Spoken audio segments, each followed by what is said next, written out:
Hello दोस्तों, welcome back to online प्रयास। आप सभी का ऑनलाइन प्रयास में हार्दिक स्वागत है। उम्मीद करता हूँ आपकी तैयारी बहुत अच्छी चल रही होगी और आप ऑनलाइन प्रयास के साथ कंटिन्यू होंगे। तो देखिए, जैसे कि मैंने प्रॉमिस किया था कि उत्तराखंड प्रॉपर बेसिक से हम एडवांस की ओर उत्तराखंड को पढ़ेंगे और शुरुआत से हम लोग एक वीडियो लेक्चर उत्तराखंड पे बनाएंगे। तो मैंने एक अलग सी प्लेलिस्ट बनाई है, उत्तराखंड उत्तराखंड एक परिचय। तो आप इस सेक्शन को आप जाके देख सकते हैं। आज मैं क्योंकि हैंड रिटन नोट्स बनाया और इसको मैं आप सभी के साथ साझा कर रहा हूँ, तो मे भी छोटी सी हैंड राइटिंग लग सकती है, बट कल से इस चीज़ को थोड़ा सा और इम्प्रूव करने की हम कोशिश करेंगे, ठीक है। तो और किसी को हैंड रिटन नोट्स चाहिए हैं तो आप कमेंट सेक्शन में आप कमेंट कर सकते हैं, तो मैं आपको प्रॉपर इसकी PDF की लिंक भेज सकता हूँ, ठीक। तो चलिए आज का लेक्चर शुरू करते हैं। शुरुआत से हम उत्तराखंड पढ़ रहे हैं, ठीक।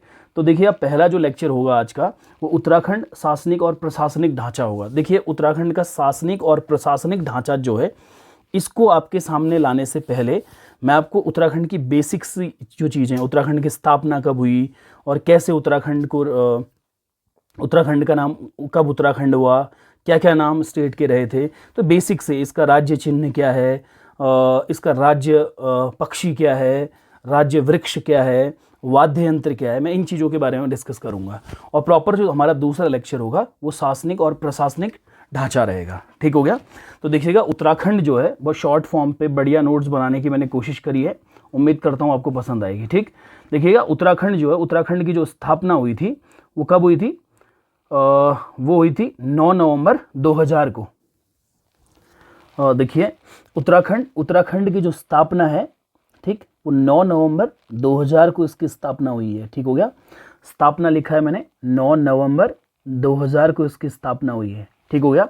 और उत्तराखंड जो होता है वो उत्तर प्रदेश के 13 हिमालयी जिलों को काटकर बना, ठीक हो गया। ये बहुत इंपॉर्टेंट है और जो इंपॉर्टेंट क्वेश्चन पेपर में पूछे जाते हैं मैंने वो मोस्टली डिस्कस किए हैं और ऑलमोस्ट इसको एक समराइज फॉर्म पे मैं आपके सामने लेकर आया हूँ कि उत्तर प्रदेश के 13 हिमालयी जिलों को काटकर बना है, ठीक हो गया। और भारतीय गणतंत्र का 27वां राज्य है। माना आपको राइटिंग छोटी लग रही होंगी तो आप नोट्स और पेन पकड़ के बैठेंगे तो मैं जो बोल रहा हूँ उन चीज़ों को आप नोट कर सकते हैं, ठीक। तो देखिएगा, भारतीय गणराज्य का 27वां राज्य है उत्तराखंड, ठीक। और हिमालयी राज्यों की श्रेणी की बात करें तो हिमालयी राज्यों में 11वां राज्य है उत्तराखंड, ठीक हो गया। देखिए, 1 जनवरी 2007 से इसका नाम उत्तराखंड किया गया और 1 जनवरी 2007 से पहले उत्तराखंड का नाम उत्तरांचल हुआ करता था, ठीक। इससे पूर्व उत्तरांचल इसका नाम था। अच्छा, गठनों उपरांत सन 2001 में राज्य के प्रतीक चिन्हों का निर्धारण हुआ, ठीक हो गया। जब उत्तराखंड राज्य का गठन हो गया तो गठन होने के उपरांत सन 2001 में राज्य के प्रतीक चिन्हों का निर्धारण हुआ और उस जो उत्तराखंड राज्य का जो प्रतीक चिन्ह है वो क्या किया गया, निर्धारित हुआ, ठीक। तो इसमें देखिएगा, राज्य चिन्ह की बात करेंगे तो इसमें भौगोलिक स्वरूप, ठीक, इसमें भौगोलिक स्वरूप की झलक मिलती है और इसमें एक गोलाकार मुद्रा में 3 पर्वत चोटियों की श्रृंखला है, एक गोलाकार, और इसमें कैसे 3 पर्वत श्रृंखलाएं, ठीक हो गया। 3 पर्वत श्रृंखलाओं में जो बीच की श्रृंखला है, ठीक हो गया, बीच की श्रृंखला जो है वो बड़ी श्रृंखला है, ठीक हो गया। देखिएगा, इसमें एक गोलाकार मुद्रा में 3 पर्वत चोटियों की श्रृंखला और उसके नीचे गंगा की 4 लहरें हैं, ठीक हो गया। गंगा की 4 लहरों को दर्शाया गया है, ये पूछा जाता है पेपर में। और बीच की चोटी, ये जो बीच की चोटी है अन्य 2 चोटियों के कंपैरिजन में ऊंची चोटी है, ठीक, जिसमें अशोक की लाट अंकित है, ठीक हो गया। इसमें अशोक की लाट अंकित है। इसके नीचे, ठीक, और मुंडकोपनिषद, ठीक हो गया, मुंडकोपनिषद से लिया गया वाक्य सत्यमेव जयते है। यहाँ पे जो होता है वो लिखाया गया है सत्यमेव जयते, ठीक हो गया।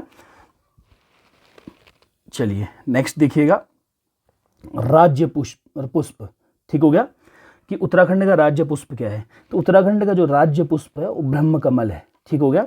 जो ब्रह्म कमल है एस्टेरेसी कुल का है, ठीक हो गया। ब्रह्म कमल एस्टेरेसी कुल का है और ये बैगनी रंग का फूल होता है, ठीक हो गया। अच्छा, इसका जो वैज्ञानिक नाम है, ब्रह्म कमल का वैज्ञानिक नाम है और सॉसूरिया अबवेलेटा है, ठीक हो गया, सॉसूरिया अबवेलेटा, ठीक। अच्छा, यह मध्य हिमालयी क्षेत्र में 4800 से 6000 मीटर की ऊंचाई पर पाए जाते हैं। ठीक, उत्तराखंड में इनकी 24 प्रजातियां और विश्व में 210 प्रजातियां पाई जाती हैं। ठीक, नेक्स्ट देखिएगा, उत्तराखंड में पाई जाने वाली अन्य जो प्रजातियां हैं, ब्रह्मकमल की उत्तराखंड में पाई जाने वाली जो अन्य प्रजातियां हैं वो सोसूरिया ग्रामिनोफोलिया, ठीक है, इसको फेन कमल कहते हैं, या सोसूरिया लप्पा, ठीक हो गया, या फिर सोसूरिया सिमेसोनिया, और अगला जो है सोसूरिया ग्रासोफिफेरा, ठीक हो गया, इसको कस्तूरा कमल के नाम से भी जाना जाता है।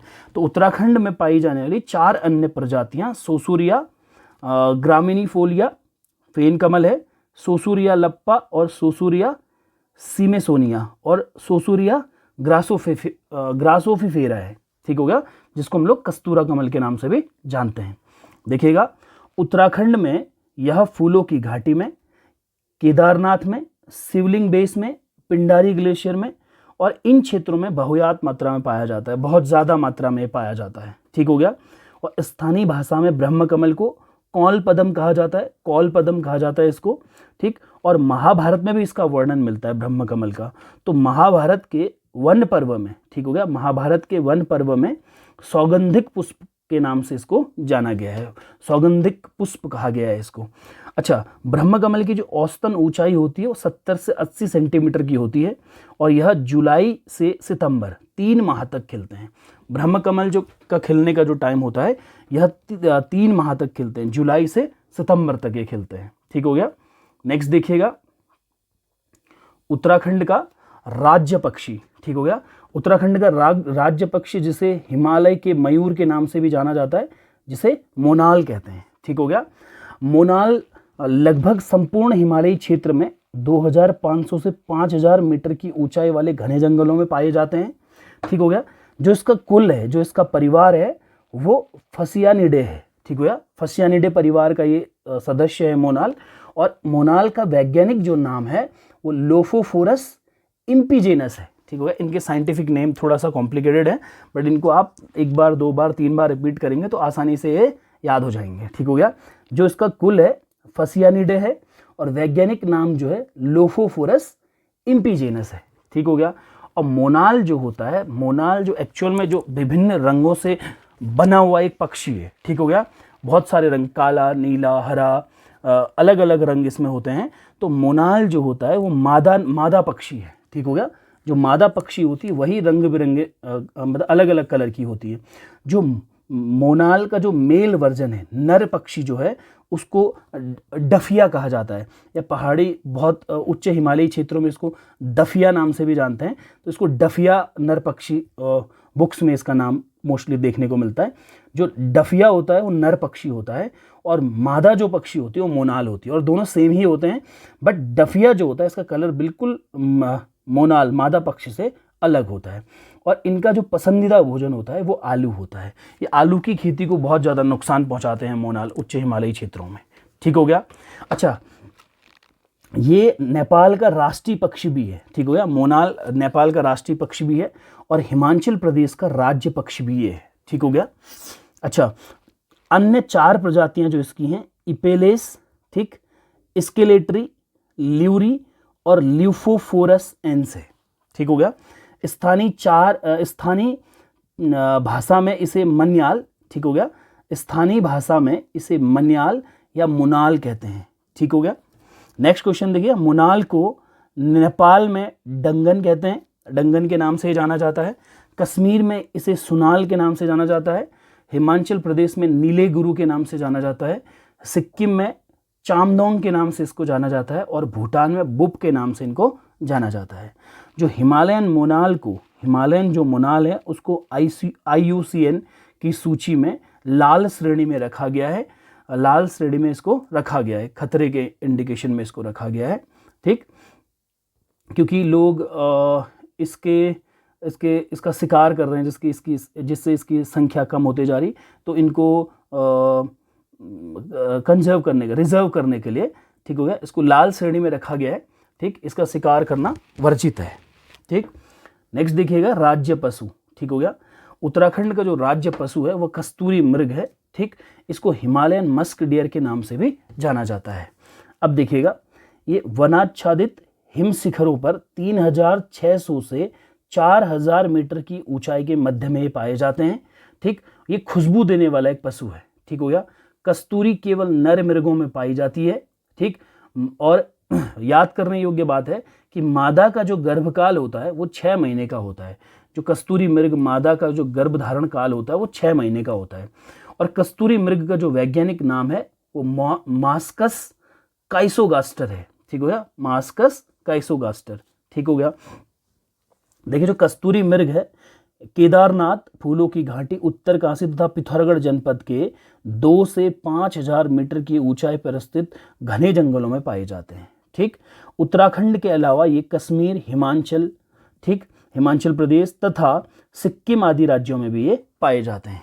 ठीक, जो कस्तूरी मृग है इसका रंग भूरा होता है और इसकी ऊंचाई लगभग 20 इंच होती है। और जो कस्तूरी मृग का भार होता है 10 से 20 केजी के अराउंड होता है। और इनकी आयु जो औसतन होती है वो 20 वर्ष तक होती है। ठीक हो गया।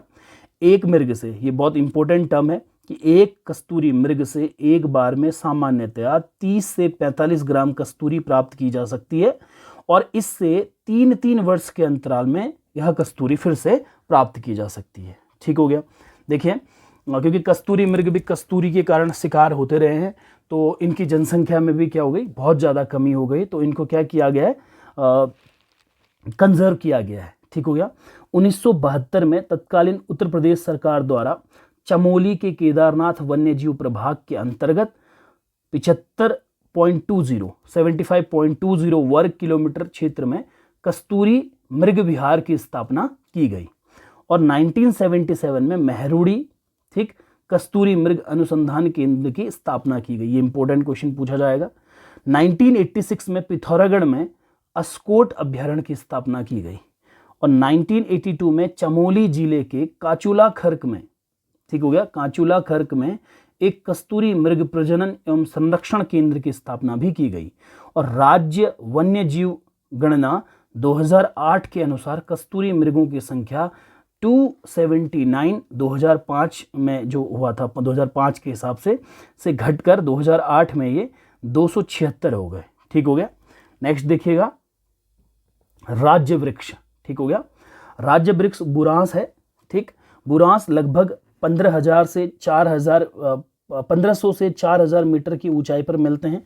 और 1500 से 4000 मीटर की ऊंचाई पर मिलने वाले जो बुरांस होते हैं उनके फूल चटक लाल रंग के होते हैं। ठीक, इनका जो कुल है, बुरांस का जो कुल है एरेरेसी, ठीक, परिवार के कुल के सदस्य हैं। ठीक, वानस्पतिक नाम जो इनका है और रोडोडेंड्रॉन अर्बोरियम। ठीक हो गया। मैंने बोला इनके साइंटिफिक और बॉटनिकल नेम थोड़ा सा कॉम्प्लिकेटेड रहते हैं। रोडोडेंड्रॉन अर्बोरियम इसका नाम है। ठीक हो गया। और वृक्षों की जो ऊंचाई होती है 20 से 25 फीट की होती है। और वन अधिनियम 1974 में इसे संरक्षित वृक्ष घोषित किया गया है। ठीक हो गया। इसकी लकड़ी बड़ी मुलायम होती है। ठीक, और इससे इसमें जो खिलने वाले फूल हैं, जो बुरांस के जो फूल हैं, उनका जो जूस है वो हृदय रोग के लिए अत्यधिक लाभकारी माना जाता है। ठीक, और यह एक विशुद्ध रूप से पर्वतीय वृक्ष है। ये विशुद्ध रूप से पर्वतीय वृक्ष है, मैदानों में इन्हें नहीं उगाया जा सकता है। ठीक, और बुरांस के फूल का जूस हृदय रोग के लिए अत्यधिक क्या है, लाभकारी है। और जैसे जैसे ऊंचाई बढ़ते जाती है, ठीक, जैसे जैसे ऊंचाई बढ़ते जाएगी बुरांस के फूलों का रंग भी बदलते रहता है। क्रमशः इनका गहरा लाल और हल्का लाल। ठीक, अभी कहीं ना कहीं मुनस्यारी में इसी ईयर 2025 की अपडेट है कि नीले कलर के लगभग थोड़े नीले कलर के बुरांस भी देखे गए वहाँ पे। और 11,000 फुट की जो ऊंचाई है, माना 11,000 फुट की ऊंचाई में चले जाएं तो ये सफ़ेद रंग के बुरांस यहाँ पर पाए जाते हैं। और बुरांस नेपाल का राष्ट्रीय पुष्प भी है। ठीक हो गया। नेपाल में इसे गुरांस के नाम से जाना जाता है और कन्नड़ में इसको बिली नाम से जाना जाता है। देखिए, नेक्स्ट है राज्य तितली। ठीक हो गया। वुली वेडेंट पिकॉक, इसको राज्य तितली घोषित किया गया है। इनका वैज्ञानिक नाम पैपिलियो पॉलिक्टर है, पॉलिक्टर। ठीक, पैपिलियो पॉलिक्टर इनका वैज्ञानिक नाम है। 7 नवंबर 2016 को, ठीक हो गया, कॉमन पिकॉक या मोर को राज्य तितली घोषित किया गया था। और 2016 में देहरादून के लच्छीवाला में बटरफ्लाई पार्क भी खोला गया था। ठीक हो गया। नेक्स्ट पॉइंट देखिएगा, राज्य का वाद्य यंत्र, राज्य वाद्य यंत्र जो है वो ढोल है, ठीक। और 2015 में ढोल को राज्य वाद्य यंत्र घोषित किया गया था और भंडारी कमेटी की सिफारिश पर ढोल को राज्य वाद्य यंत्र बनाया गया था। और ये 6 सदस्यीय एक कमेटी थी जिसने ढोल को राज्य वाद्य यंत्र घोषित किया। और यह एक चर्म वाद्य यंत्र है, ठीक हो गया। और ढोल को मंगल वाद्य यंत्र के नाम से भी जाना जाता है, ठीक। और वादक जो हैं वो ओजी जाति के लोग हैं, ठीक हो गया। देखिए, ढोल बजाना यहाँ बड़ा सम्मान का विषय माना जाता है और ढोल की अलग अलग तालें होती हैं, नौबत ताल या निमती ताल, रहमानी ताल और धुमेल ताल और बड़े ताल। बड़े ताल का मतलब इसको बधे ताल भी कहते हैं और वास्तव में इसका जो एक्चुअल मीनिंग है वो बधाई ताल है, ठीक हो गया। नौबत या निमित्त ताल जो होती है वो प्रातः काल में औजी जाति के लोगों के द्वारा लोग या 22 पड़ताल बजाते हैं, ठीक हो गया। यह एक सबसे प्राचीनतम ताल है जो नौबत या निमती ताल है, यह प्राचीनतम ताल है। यह रात्रि के अंतिम प्रहर में मंगल उत्सव में बजाई जाती है, ठीक हो गया। मंदिर में जो विभिन्न प्रहर होते हैं, प्रहरों के हिसाब से नौबत या निमती ताल बजाई जाती है, ठीक।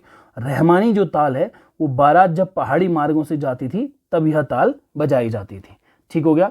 बधै ताल की बात करें तो यह ताल शुभ कार्य प्रारंभ करते समय बजाई जाती थी।